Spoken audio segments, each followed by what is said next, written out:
What is the largest amount of damage you've seen an employee do accidentally? Story 1. About 15 years ago, a subcontractor was doing work for a local city that has a lot of global tech companies nearby, when they cut into some cables. Since they were marked with the info of the phone company that had sold out and left the market, the foreman told the worker that that company was out of business and he could just rip them out. This guy had unknowingly cut into an 1800 pair copper cable, a pair of 1200 pair cables, and for good measure, a 248 count main feed fiber. Not only did this take out phone and internet service to almost 1,000 businesses in the city main business and downtown areas, but service for over 25,000 homes on copper and took out fiber, TV and interoffice transport for several of those global tech companies and an additional 100K residential customers. Luckily, we rerouted a lot of the traffic around the damaged section, but it still took almost 4 days of setting up satellite internet for the businesses and over 2 weeks of crews working 247 to dig up and splice in new cables.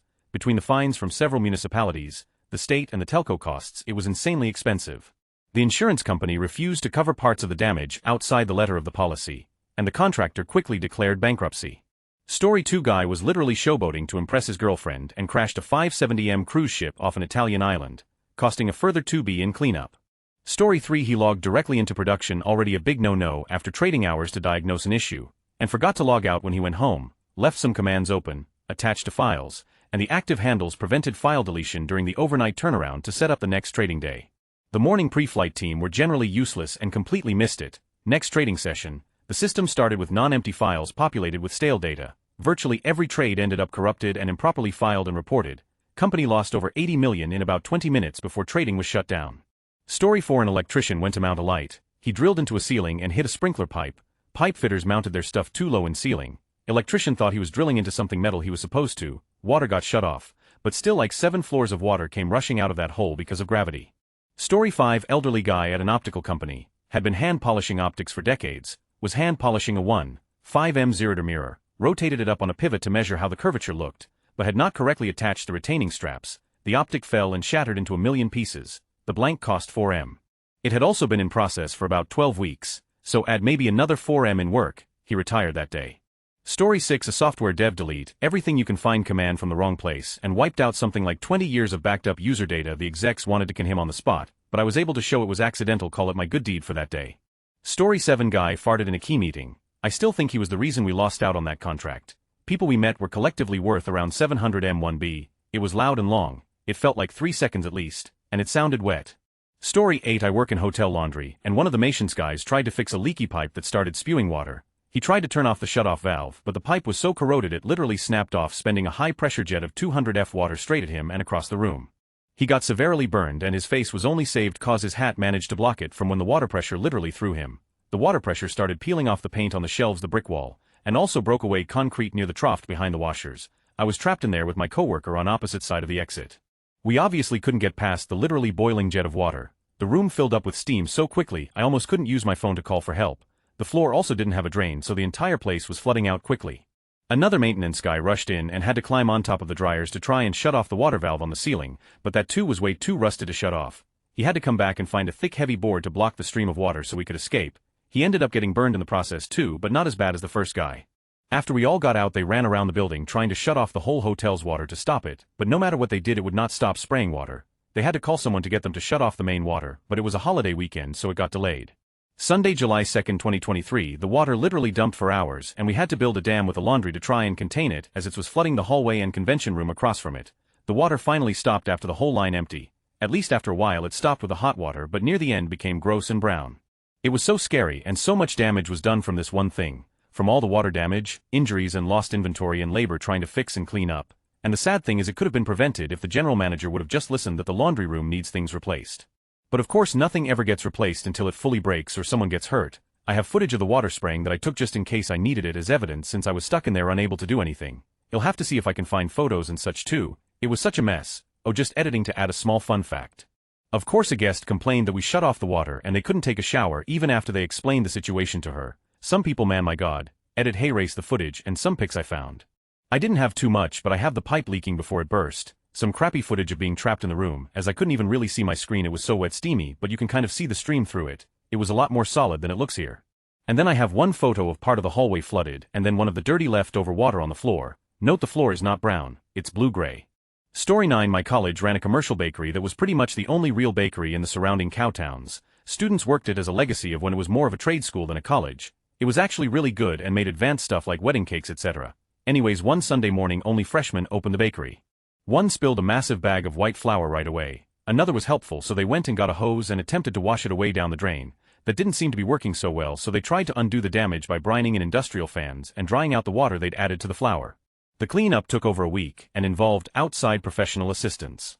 Story 10 guy signed off on the cruise ship engine room maintenance checklists without actually doing it for several weeks. Fire ends up breaking out in the engine room and the power gets shut off for the entire cruise ship, dead in the water with 4,700 guests on board. Toilets plumbing need electricity on a cruise ship, so everyone had to in bags for 4 days. Ended up costing over $112 million to clean up and rebrand the ship.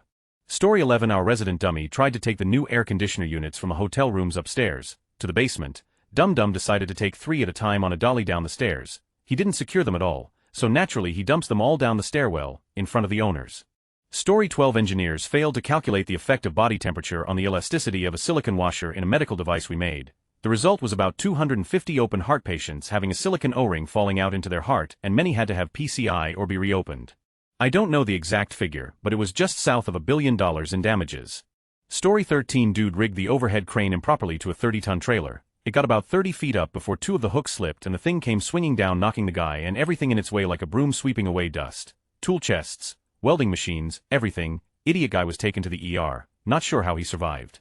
I dunno if you've seen a grown man ragdolled, but it's scary. Story 14 I didn't see it, but the college I attended made everyone sign off on their knowledge of the course. I asked why. They said a former student installed an oil tank incorrectly and it leaked. They had to raise the house, remove foundation and all the contaminated soil. When the former student was going to be charged, he said he did it the way he was taught. So to graduate the course you had to sign a paper saying you knew how to do everything they taught and the school wasn't liable. Story 15 I spent 6 months desperately looking for my first job in high school. It was a very depressed economy, Humboldt County, CA, in the late 70s. Finally landed a job washing dishes. Hooray! 5 minutes into my very first day, I slipped and fell on a wet stone kitchen floor, dropping a full stack of a few $100s worth of dishes. Every one of them shattered like a bomb. I was sure I'd get fired on the spot, but they kept me around for the next 2 years. The job sucked. No one washes dishes for a living if there are any options. But the owners were good people, not the most damaging thing I ever saw in my career, but certainly the most personally memorable. Story 16 a work colleague backed a vac truck into a 4160V junction box and shut one of the company's rotary kilns down for 3 days. Don't know what the company makes on a ton of processed lime. Our kilns do about 40 tons per hour 24 hours a day, so that's approximately 2,900 tons of product lost. Besides having to take a drug test, he didn't get in trouble. Story 17 our machinery ran on air compression. The air compressor was in a back room and had a lever to release moisture buildup. Usually one of us would use a bucket once a week to drain the moisture in, and we would note the last draining on a tag. Apparently the owner casually asked an employee to check and make sure we had been regularly draining this moisture from the compressor, and this guy was not that bright. I was in the back room going over some paperwork and this guy walks in and suddenly grabs the main water valve on the wall fire hydrant valve and cranks it open and the water shot him across the room. A group of other guys run up to shut the valve off and it was like watching people on a sinking submarine. I couldn't do anything but stand there laughing while the water level rose above my ankles. Story 18 ripped the side of a helicopter off, drove off with the tractor towing the GPU cable which was connected to the aircraft. Normally it would have just ripped the receptacle out, but it was at a weird angle and just tore half the front of the aircraft off. Military helicopter 2 on ops, and it wasn't even on our unit. He was borrowing the GPU off a different squadron, and it was their aircraft he trashed. Also, the bloke was that stressed at this point. He went on to drive the tractor off a big drop he didn't see and wrote that off too. He then had to walk into the squadron tent and explain to an open-mouthed chief he had just reduced his entire unit's operational capability by 13. Oh, and he's also written off his only tractor, sorry. Story 19 my supervisor that was training me to be supervisor not so gently backed the company van, an old Ford Econoline that was really showing its age, into a shiny new Ferrari California T while pulling out of a parking spot. Story 20 the electrical team on a site laid $200K worth of cable in the wrong place which ended up getting stolen by thieves over a weekend as no security were on the site where they laid the cable. Pretty sure it was an inside job but nobody could ever prove it.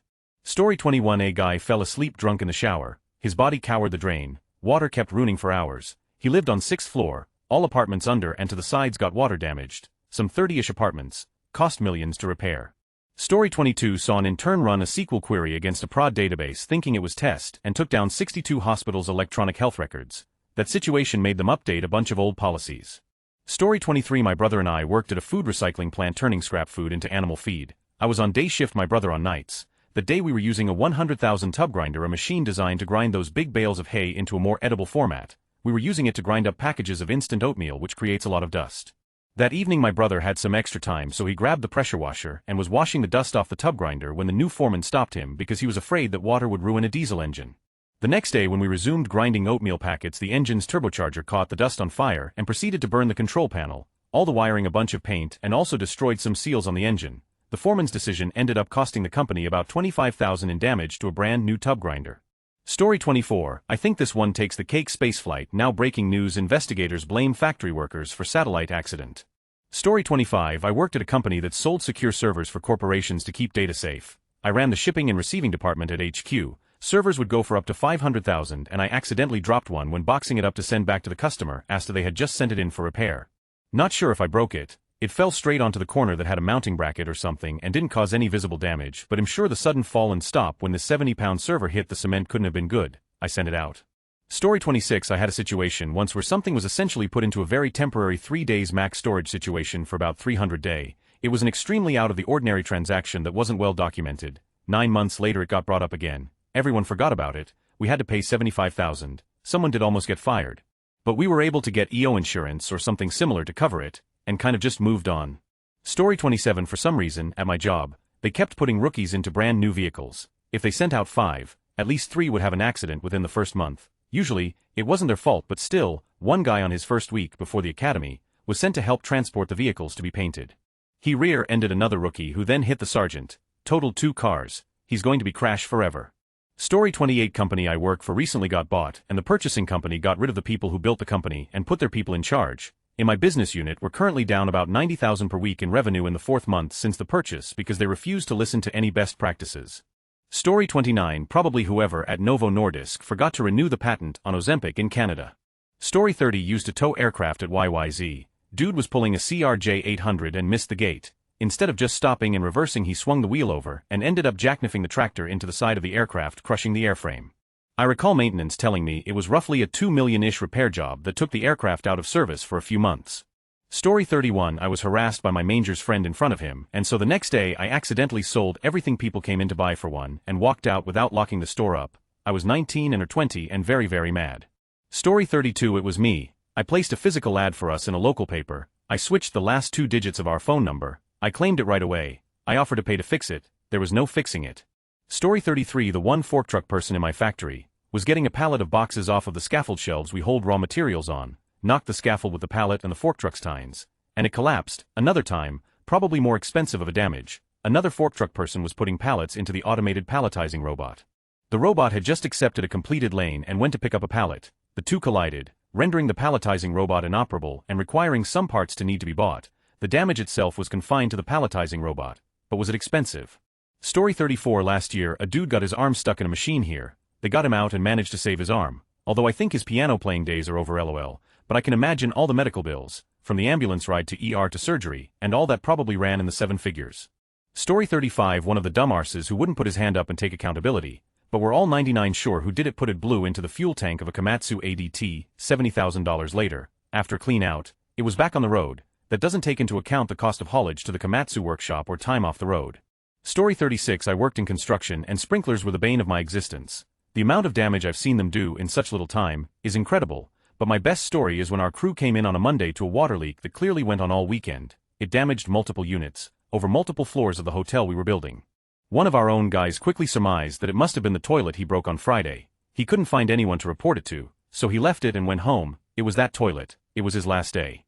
Story 37, back in 2014, Los Alamos National Laboratory packed a barrel of transuranic nuclear waste to be sent for disposal at the Waste Isolation Pilot Plant WIPP in Carlsbad, New Mexico. The waste was supposed to be packed in inorganic material, but was instead packed in an organic material. Whoops. The organic material ended up reacting with the contents of the barrel a while after it was placed in the mine at WIPP and resulted the barrel bursting. That caused a bit of the roof of the mine to collapse, and the release of material forced the activation of the filtration system and the closure of WIPP for 3 years while things were cleaned up. The estimated cost of that inorganic mix-up is estimated to be around $1.5 billion. Story 38, a data science intern ran a piece of code on GCP, causing us to get a $500,000 bill legitimately. He should never have had the access to run something like that. The account administrator was fired. Story 39, I served with the dude responsible for not stopping the USS Miami fire. So the short version is, while in the shipyards we always have a dude aboard keeping an eye on things. They have a radio, a loaded weapon, and are well trained in fighting flooding fire swaydover. The guy I know was that dude when a shipyard worker wanted to go home early and set a small fire to achieve that.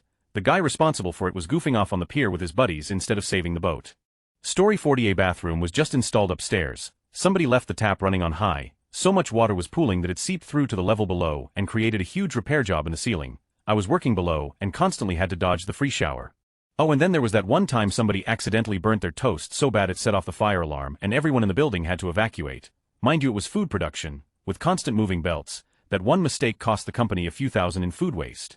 Story 41, not me, but someone who worked for a different company about 25 years ago. I'm in the marketing biz, and a printer was courting our business, giving me a tour of the production floor. As we were talking, we walked past a row of annual reports for a publicly traded company, fresh from the binder.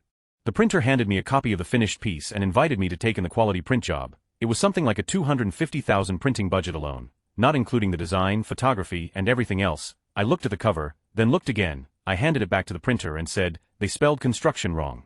As in, it was spelled construction. Trust me, this is nightmare fuel for anyone in the business. The printer now looked at the thing as if it were an annoyed tarantula, exhaled and said, "Now I'm going to have to call the client and deliver the news." Oh, to make matters worse, annual reports had to be finished and in the mail by a certain date or face stiff fines from the SEC, and that due date was like only a day or two away, so God only knows what they had to do to fix matters. If I were the designer who had made that screw up, I would have just packed everything up and gone to lunch, never to be heard from again. Story 42, not technically our employee. They worked for another company, but we had a cleaning guy who had some sort of disability. I believe he had a traumatic brain injury. Anyway, I guess on his way to work one day, he stopped at a car wash that had just gotten black-topped, to vacuum his car out. It hadn't dried yet and he walked on it. I assumed there were signs and he just didn't read it, notice it. Then he came to my workplace right after, and tracked black tar into the building. Huge black footprints of tar everywhere on the carpet. I can't imagine the pedals of his car. His shoes must have had a very thick layer of tar on them because of the amount of prints everywhere. I wasn't there because he usually started cleaning after I was out for the day, but some co-workers were still there, and I guess they found him in our kitchen crying. We had carpet cleaners there many times before the stains finally mostly came out. Story 43, hotel front desk allowed a hacker access to computer network they put on ransomware, so no systems, 2 weeks to get new system built, shipped, configured, installed, fixed again, they running smoothly. While they were in the system they got every person saved Google login password, so even some employees had to track down issues. It was a total mess on that note. Don't do drugs. Story 44, waiting on someone from CrowdStrike to chime in. I only had 9 Windows servers affected, but they ran the password access manager tool used by support teams for dozens of global brands, airlines, defense contractors, insurance and banking companies, etc. Until our tool was restored, none of these teams could get admin passwords to restore theirs. Story 45, I used to be a tech manager at a cable TV system. We had a new installer out on a job. I get a call from dispatch to meet him at an address where he's doing an install, so I'm driving down the street, come up over a hill, and the first thing I see is a fire truck with full lights going. Our guy had drilled through some interior wiring and stated a fire. Could have been worse, but scary anyway. A good learning experience. Story 46, a captain I was with was cleaning the bridge. I was the chief engineer. He was dusting the winch panel, which has engine controls. He noticed the clutch in and clutch out buttons had burned out lights, so he took the button out and took the bulb out, and then pressed a new bulb in. We had gear in the water and like 14 massive hydraulic pumps running, a kilometer of wire out of 3 winches and all the propeller load to tow it. The engine immediately declutched. A 200-foot ship with a 5,000 kilowatts engine realized his mistake and immediately pushed the clutch in button. So there I am on watch, and all of a sudden the engine overspeeds 500 RPM and shits off, and then when he reclutches at that speed the engine room fills with smoke from the gearbox and then the ship blacks out. It caused easily 100K in damage all said and done. Story 47, the person who signed off on this had a bad day dash. Story 48, worked in a parts warehouse. Hundreds of rows of pallet rack shelving. The stockers drove forklifts and the pickers drove these weird 3-wheel flatbed carts. Both the stockers and the pickers would hit the corner of one shelf all the time because of how a building support was situated in the aisle.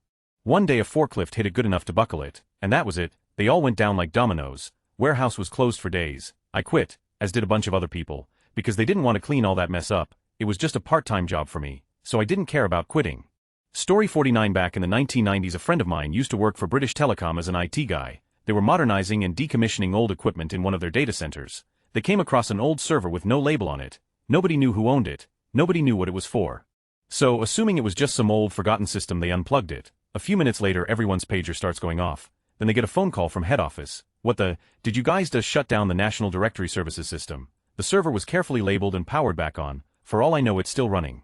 Story 50, defense contractor that built helicopters.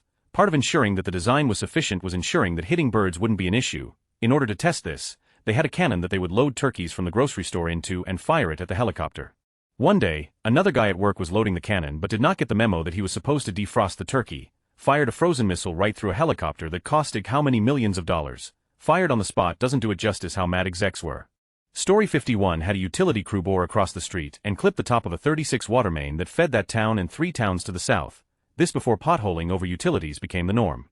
Years of back and forth between the village and utility company with legal fees, water main repair to the street plus yard repairs. The court verdict came out against the village because their watermark was 22 off. I heard it ran well into the hundreds of thousands of dollars.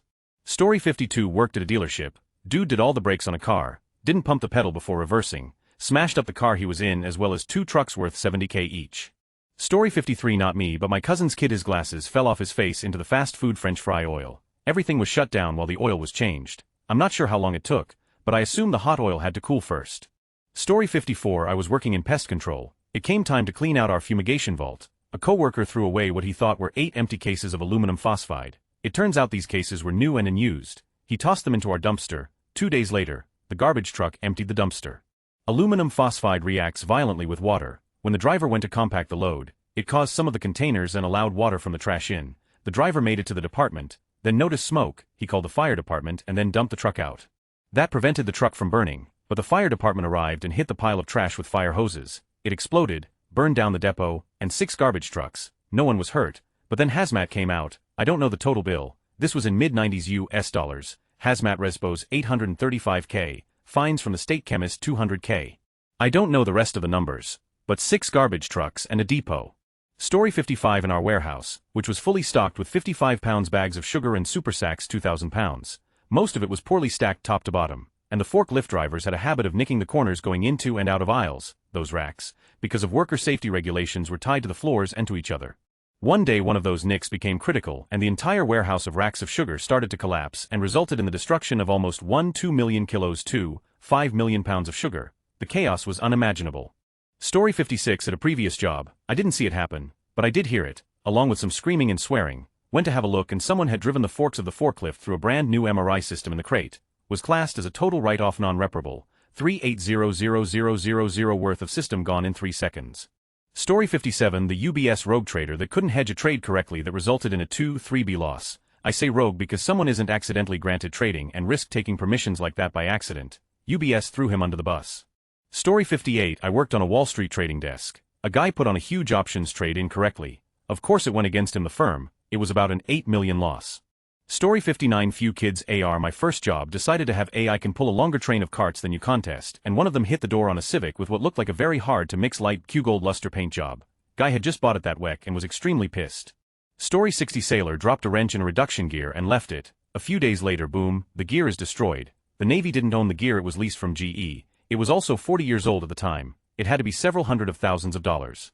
Story 61 worked for a trucking firm. We had this temp driver. He seemed kinda weird but since he got the work done the bosses seemed to think the sun shone out of him. Anyway one day he took this route that meant he would have to go under a bridge that was only 1m tall. His truck was 8m. We don't know what he was thinking. Worst thing was he drove it all the way back to the yard. This mangled truck that had close to 30K worth of damage. Story 62 worked at a fish processing plant in Alaska. I inspected the fish as they were unloaded. I saw a massive transport ship one time with 2 cranes. Had probably close to 500,000 lb hold capacity. Anyway the 2 cranes collided over the open hold. The pneumatic cable got sliced, drained very rapidly onto all of that fish, all of it wasted. Story 63 salesman didn't finalize sizes on details for fab drawings. Ordered all material without checking. 300 pieces made out of titanium were all wrong. 500K down the drain. Story 64 it was my last week at a place I hated. Worked there for a long time so I was just coasting through the week. We had to core drill through a wall. I was supposed to help but I was just there for morale. The 2 guys doing it hit 2 hot water heater liners in the wall.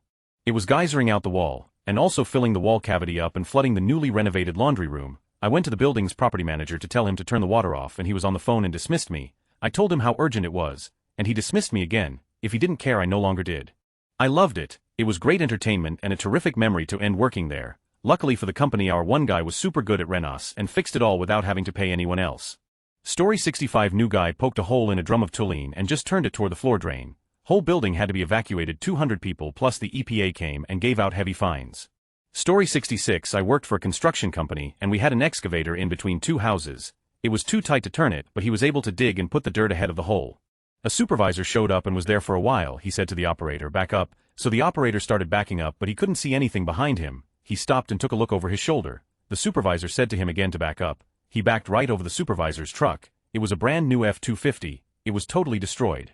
The best part was after everything was over, we hooked it up to a chain, picked up with the excavator. The owner of the company drove up and got to see it. Story 67. Anyone not interested in telephony will probably find this excruciatingly boring. I used to work in Manhattan for New York Tel Bell Atlantic and Verizon. I don't remember what the company name was at the time, but I sat at the same desk through the lot of them. Anyway, we worked with trunks, which are just phone lines that run from one central office to another, sometimes to a central office for a long-distance company. In this case, one of our guys was working on a trunk group that ran from one of our switches to another switch in Albany. It was a very large trunk group, hundreds of trunks in it. There was a problem with a T1 carrier system that carried some 24 of the trunks. Now, there are two ways to bring trunks up to test them. One is to do so with a trunk group number, which is literally just a number to designate the group.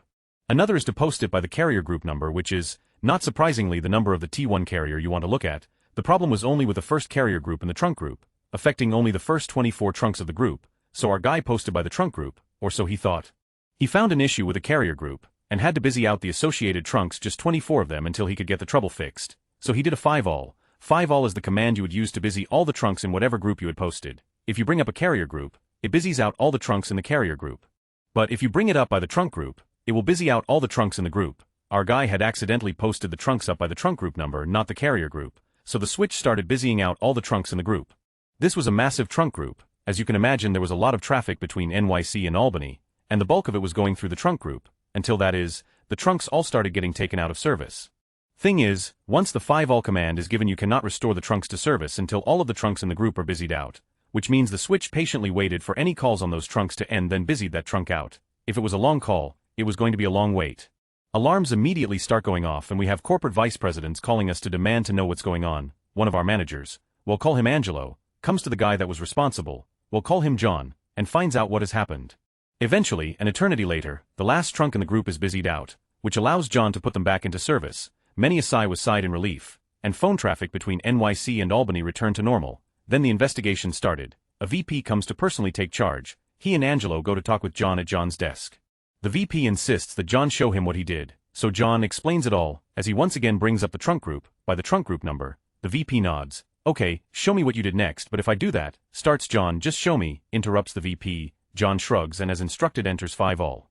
And once again the entire trunk group starts to shut down. It took another eternity for them all to be busied out again, before they could be returned to service. I don't know how much money was lost or revenue streams interrupted, but that VP was let go soon after.